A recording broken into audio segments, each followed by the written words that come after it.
कांबळे साहेब हे आपले मनोगत व्यक्त करतील. आदरणीय व्यासपीठ, सर्व सन्माननीय अतिथी, माझे सर्व डॉक्टर सहकारी मित्र आणि माझ्या सर्व छोट्या बालमित्रांनो आणि मैत्रिणींनो, आज महामानव डॉक्टर बाबासाहेब आंबेडकर यांच्या स्मृतिदिनानिमित्त हा जो कार्यक्रम या ठिकाणी आयोजित केला आहे, या कार्यक्रमासाठी मी व माझे सर्व डॉक्टर सहकारी मित्र यांना आमचे एक जुने मित्र 2006 साली डॉक्टर जनक चौरे सर, जसं त्यांनी सांगितलं, आणि आम्ही संभाजीनगरला बरोबर CETचं प्रिपरेशन करत होतो. डॉक्टर साहेब इथं गावात आल्यावर सगळ्यात पहिल्यांदा मला पाहिलं की ते आपले दिवस आठवले, कारण या मुलांना बघितलं. आमच्या शाळेत आम्ही सगळे जवळपास खेड्यातच शिकलेलो. आम्ही सगळ्यांचे आई वडील शेतकरी शेतमजूर अशा कुटुंबातून आम्ही आलेलो. आणि जेव्हा तुम्हाला बघितलं मित्रांनो, आज इथं आम्ही पाहुणे म्हणून आलो, तसंच आम्ही शाळेत बसलेलो, खालीच बसायचो आम्ही पण शाळेत.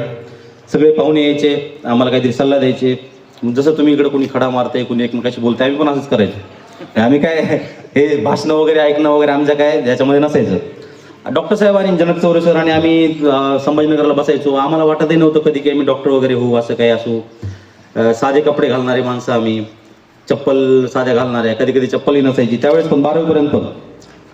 तर मित्रांनो, अभ्यास कसा करायचा हे काय मी तुम्हाला सांगणार नाही, त्यासाठी तुमचे शिक्षक लोक समर्थ आहेत. अभ्यास तुम्ही करालच. आणि असं जसं बाबरे सरांनी सांगितलं की गरजेचं नाही की सगळ्यांनी डॉक्टर झालं पाहिजे, सगळे इंजिनियर झालं पाहिजे किंवा खूप पैसा कमावला पाहिजे, असं गरजेचं नाही. मात्र एक चांगला माणूस बनणं, ज्याला म्हणतात की तुमची लाईफ बॅलन्स्ड पाहिजे, काही वाईट गोष्टी नाहीत केल्या पाहिजेत. जे आजकाल आपण पेपरमध्ये वाचतोय, न्यूजपेपरमध्ये वाचतोय, हे विधावे भांडण तंटा किंवा इतर काही वाईट गोष्टी ह्याच्यामध्ये नाही पडायला पाहिजे. आणि सगळ्या डॉक्टरांनी जवळपास एक गोष्ट खूप म्हणजे फोकस केलं त्याच्यावर, मोबाईलचा वापर.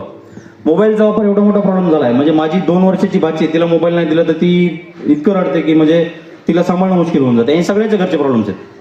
तर या मोबाईलला टाळण्यासाठी सर, सगळ्या शिक्षकांनाच मी सांगतो, आपल्याला सर त्यासाठी एक स्ट्रॅटेजी बनवावं लागणार आहे. या विद्यार्थ्यांना ॲटलिस्ट यांना तरी हे ठेवणं, पालकांशी बरोबर राहून, कारण त्यांना अभ्यास कसं करायचं सांगून वगैरे उपयोग होणार नाही.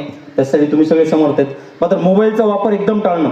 आणि सर, ह्या मुलांमध्ये, आपल्या सगळ्याच खेड्यातल्या मुलांमध्ये उपजत सहनशक्ती जास्त असते प्रत्येक गोष्टीची. आजार अंगावर काढण्याची ताकद आपल्यामध्ये जास्त असते. ह्या मुलांचं आज म्हणजे या निमित्तानं आपण सगळी आरोग्य तपासणी करून घेऊच.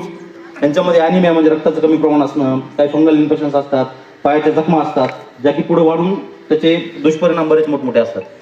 हे झालं शारीरिक आरोग्य. बऱ्याच मुलांचं मानसिक आरोग्य व्यवस्थित नसतं. सगळे शिक्षक इथं म्हणजे ऑब्झर्व करत असतील, काही मुलांचं एकटे राहणं किंवा गुंगीत राहणं, कुठलं तरी एकटे बसणं, कोणाशी न बोलणं, हे अशा गोष्टी असेल तर सर, ह्याच्यासाठी आम्ही सगळेच लोक तत्पर आहेत.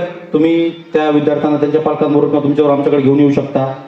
आणि बाकीच्या कुठल्याही गोष्टींचा विचार न करता जी काय मदत लागेल विद्यार्थ्यांना, काही गरीब लोक असतील, आमच्यापैकी सगळे अगदी म्हणजे शेतकरी कुटुंबातले लोक आहेत, कुणाकडे पैशाचे प्रॉब्लेम असतील, कुठल्याही अडचणी असतील, त्या दूर करायला आम्ही तत्पर राहू.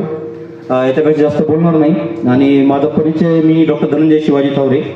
माझं गाव आनंदगाव, माजलगाव तालुक्यातलं. माझं 7वीपर्यंत शिक्षण माझं आनंदगावला झालं. 10वीपर्यंत आणि 10वीपर्यंत माजलगाव, नंतर अहमदपूर आणि MBBS DNB फॅमिली मेडिसिन करून आज मी संभाजी महाराज चौकात थावरे मल्टीस्पेशालिटी हॉस्पिटल व क्रिटिकल केअर युनिट, एक जवळपास 40 बेडचा हॉस्पिटलचं येत्या 26 तारखेला उद्घाटन करत आहे. तर मित्रांनो,